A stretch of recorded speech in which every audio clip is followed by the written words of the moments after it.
Le rôle des mythes dans votre développement personnel. Le pouvoir des histoires anciennes. Et si je vous disais que la clé pour comprendre vos luttes les plus profondes et votre plus grand potentiel se cache dans des histoires vieilles de milliers d'années? Des histoires qui ont été racontées autour de feux de camp, gravées dans la pierre et transmises de génération en génération. Non pas parce qu'elles sont divertissantes, mais parce qu'elles contiennent quelque chose d'essentiel sur ce que signifie être humain. Réfléchissez un instant. Pourquoi racontons-nous encore les mêmes histoires?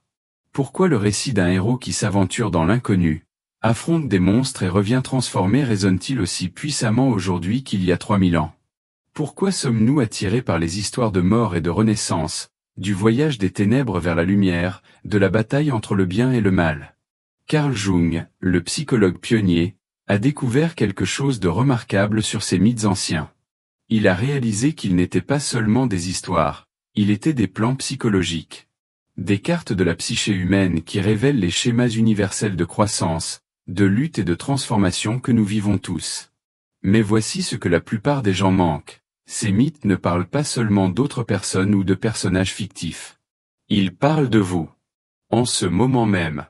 Votre vie se déroule selon ces mêmes schémas archétypiques, que vous vous en rendiez compte ou non. Et quand vous commencez à comprendre cela, tout change. Aujourd'hui, nous allons explorer comment les mythes peuvent devenir vos plus grands alliés dans le développement personnel. Comment ils peuvent vous aider à comprendre où vous en êtes dans votre parcours, quels défis vous affrontez, et surtout, comment les naviguer avec sagesse et détermination. Que sont vraiment les mythes? Avant d'aller plus loin, clarifions un malentendu courant. Quand la plupart des gens entendent le mot mythe, ils pensent à de fausses histoires, des croyances dépassées ou des tentatives primitives d'expliquer le monde naturel. Mais ce n'est pas ce que sont vraiment les mythes. Les mythes sont de la sagesse codée. Ils sont l'essence distillée de l'expérience humaine, transmise à travers les générations parce qu'ils contiennent des vérités qui restent pertinentes à travers toutes les cultures et toutes les époques. Ils ne sont pas destinés à être pris littéralement. Ils sont destinés à être compris symboliquement. Jung comprenait cela mieux que quiconque. Il a vu que les mythes émergent de ce qu'il appelait l'inconscient collectif, la couche la plus profonde de la psyché que nous partageons tous. C'est pourquoi les mêmes schémas d'histoire de base apparaissent dans des cultures qui n'ont jamais eu de contact entre elles. Le voyage du héros n'est pas seulement une histoire grecque ou nordique, c'est une histoire humaine. Mais voici où cela devient personnel. Jung a découvert que ces schémas mythiques n'existent pas seulement dans les histoires anciennes, ils se déroulent activement dans votre développement psychologique en ce moment même. Chaque fois que vous faites face à un défi, prenez une décision difficile ou traversez une période de croissance, vous participez à un schéma archétypique qui a été répété d'innombrables fois à travers l'histoire humaine. Pensez à votre propre vie un moment. Pouvez-vous identifier des moments où vous avez eu l'impression d'être dans un voyage héroïque? Quand vous avez dû quitter un territoire familier, affronter vos peurs et émerger transformé. Pouvez-vous vous souvenir de moments où vous avez rencontré ce que Jung appellerait votre ombre, les parties de vous-même que vous préféreriez ne pas reconnaître? Ce ne sont pas des coïncidences.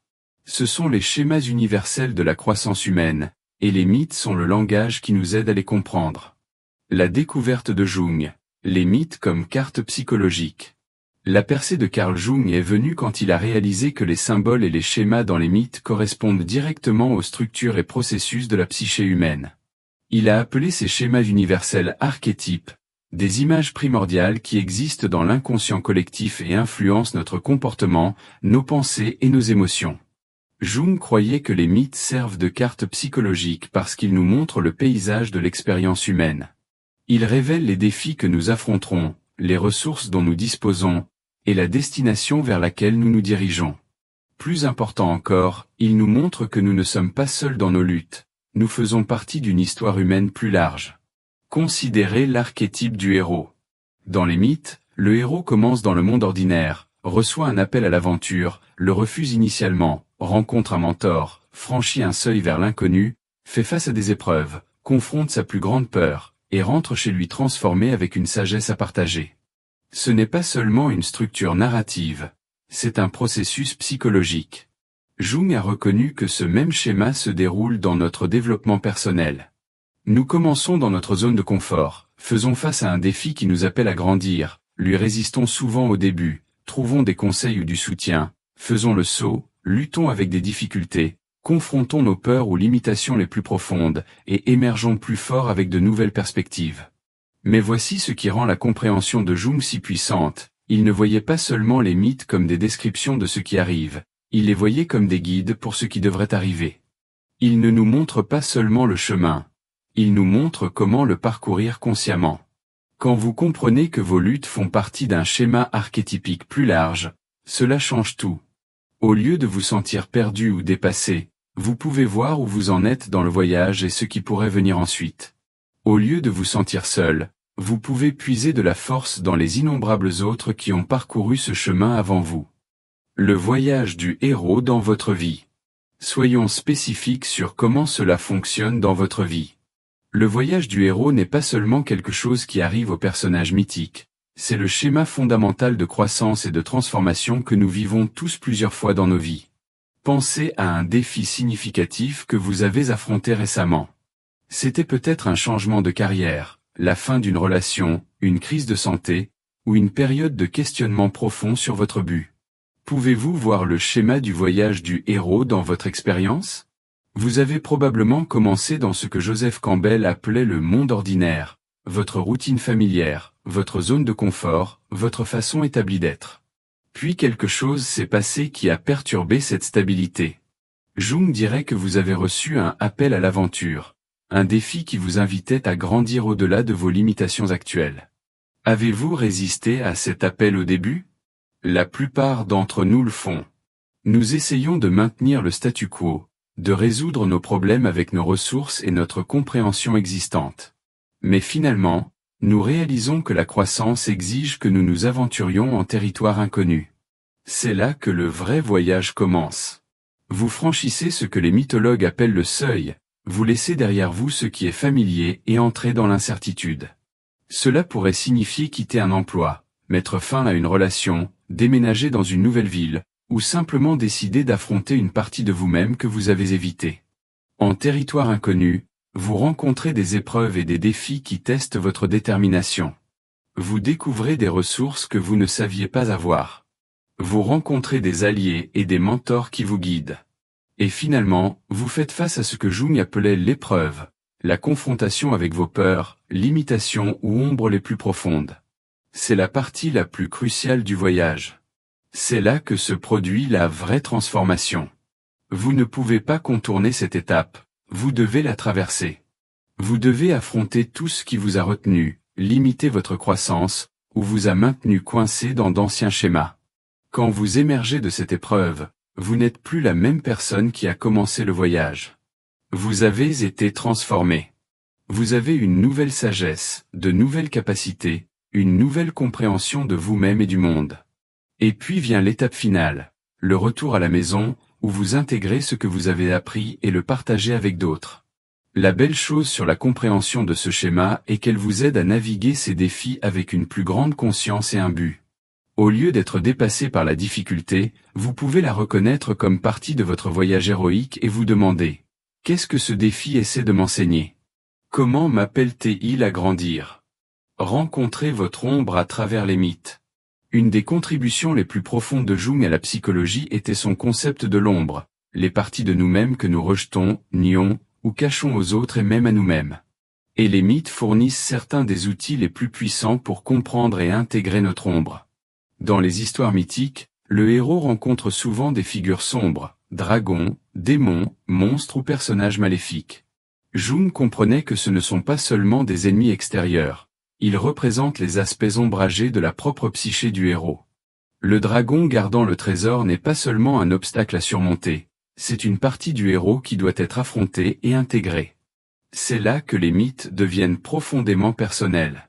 Chaque mythe qui résonne avec vous vous montre quelque chose sur votre propre paysage psychologique. Les personnages que vous admirez reflètent votre potentiel.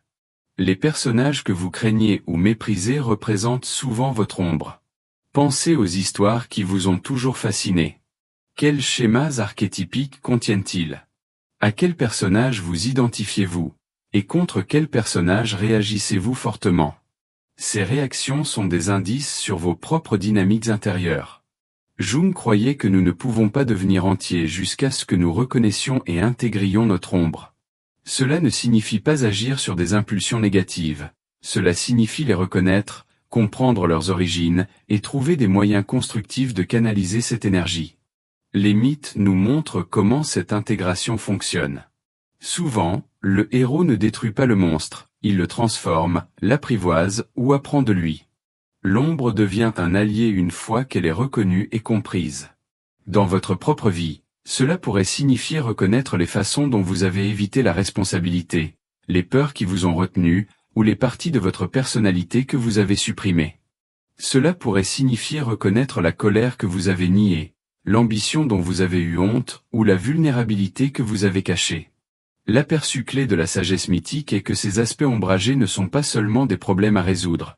Ils sont des sources de pouvoir et d'authenticité qui deviennent disponibles quand nous arrêtons de les combattre et commençons à les intégrer. Archétypes et développement personnel. Jung a identifié plusieurs archétypes clés qui apparaissent dans les mythes et dans notre développement psychologique.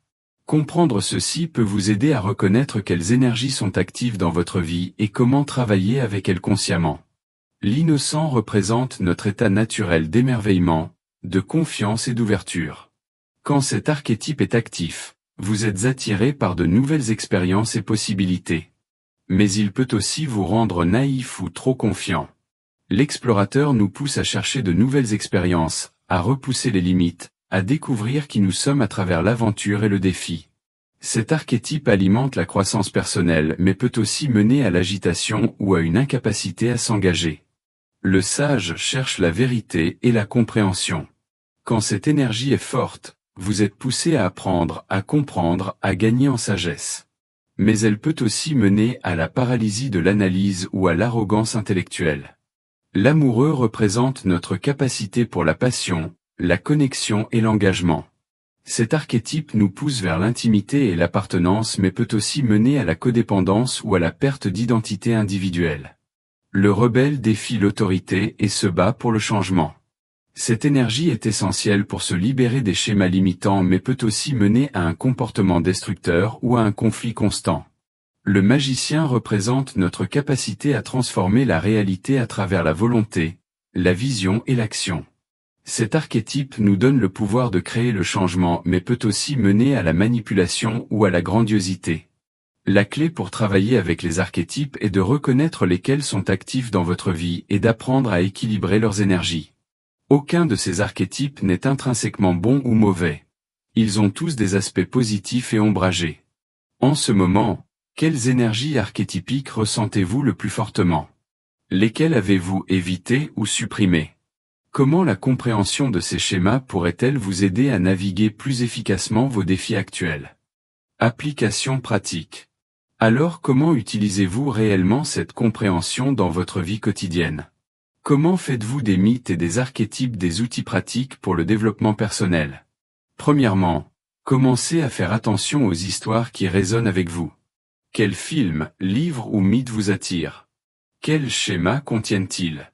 Que révèlent-ils sur votre propre paysage psychologique et vos défis actuels? Deuxièmement, commencez à voir votre vie à travers le prisme des schémas archétypiques. Quand vous faites face à un défi, demandez-vous, quelle énergie archétypique me servirait ici? Suis-je appelé à être le héros qui s'aventure dans l'inconnu? Le sage qui cherche la compréhension? Le rebelle qui défie le statu quo?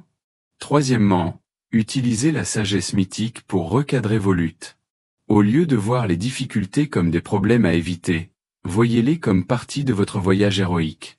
Au lieu de voir les émotions inconfortables comme des faiblesses, voyez-les comme des invitations à explorer votre ombre.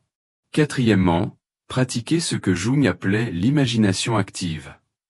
Engagez-vous avec le langage symbolique de votre inconscient à travers les rêves, l'expression créative ou la méditation. Faites attention aux images et symboles qui émergent, ils contiennent souvent des conseils pour vos prochaines étapes. Finalement, souvenez-vous que les mythes ne sont pas seulement des histoires individuelles, ils sont de la sagesse collective. Connectez-vous avec d'autres qui sont sur des voyages similaires. Partagez vos luttes et vos aperçus. Apprenez des expériences d'autres qui ont parcouru des chemins similaires. L'objectif n'est pas d'adapter votre vie à un schéma mythique prédéterminé, mais d'utiliser ces schémas comme outils pour comprendre et naviguer votre voyage unique avec une plus grande conscience et sagesse. Alors que nous arrivons à la fin de notre exploration, je veux que vous considériez ceci: votre vie n'est pas une série aléatoire d'événements. Ce n'est pas une lutte sans sens contre le chaos. C'est un voyage significatif qui suit des schémas archétypiques qui ont été reconnus et honorés par les êtres humains pendant des milliers d'années. Quand vous comprenez cela, tout change. Vos luttes deviennent partie d'une histoire plus grande. Votre croissance devient partie d'un schéma universel. Vos défis deviennent des opportunités de transformation qui vous connectent à la sagesse la plus profonde de l'humanité. Jung croyait que l'objectif de la vie est l'individuation, devenir qui vous êtes vraiment en intégrant tous les aspects de vous-même, y compris votre ombre. Les mythes sont la feuille de route pour ce voyage. Ils vous montrent où vous êtes, où vous allez, et comment y arriver. Mais voici la chose la plus importante, ce n'est pas seulement de la connaissance théorique. C'est de la sagesse pratique qui peut transformer votre expérience quotidienne. Quand vous commencez à voir votre vie à travers le prisme des schémas archétypiques, vous accédez à des ressources et des aperçus qui peuvent vous aider à naviguer n'importe quel défi. Alors voici mon défi pour vous. Choisissez un mythe ou un schéma archétypique qui résonne avec votre situation actuelle. Étudiez-le. Réfléchissez Cherchez les parallèles dans votre propre vie. Demandez-vous, qu'est-ce que ce schéma essaie de m'enseigner? Comment m'appelle-t-il à grandir? Et puis agissez. Pas un jour, pas quand vous vous sentez prêt, mais maintenant. Parce que le voyage du héros ne commence pas quand vous vous sentez préparé. Il commence quand vous répondez à l'appel. J'aimerais entendre parler de votre voyage. Dans les commentaires ci-dessous, dites-moi, quel schéma mythique voyez-vous se dérouler dans votre vie en ce moment? À quel appel à l'aventure faites-vous face? Quels aspects ombragés êtes-vous appelé à intégrer? Si cela a résonné avec vous, s'il vous plaît aimez cette vidéo et abonnez-vous pour plus de contenu sur le développement personnel, la psychologie et la sagesse de Carl Jung. Et souvenez-vous, vous ne vivez pas seulement votre vie, vous participez à une histoire qui vous connecte aux vérités les plus profondes de l'expérience humaine. La question n'est pas de savoir si vous êtes sur un voyage héroïque, vous l'êtes. La question est de savoir si vous le parcourez consciemment, avec sagesse et détermination, ou si vous le traverserez en trébuchant sans conscience de sa signification plus profonde. Le choix vous appartient. Le voyage vous attend.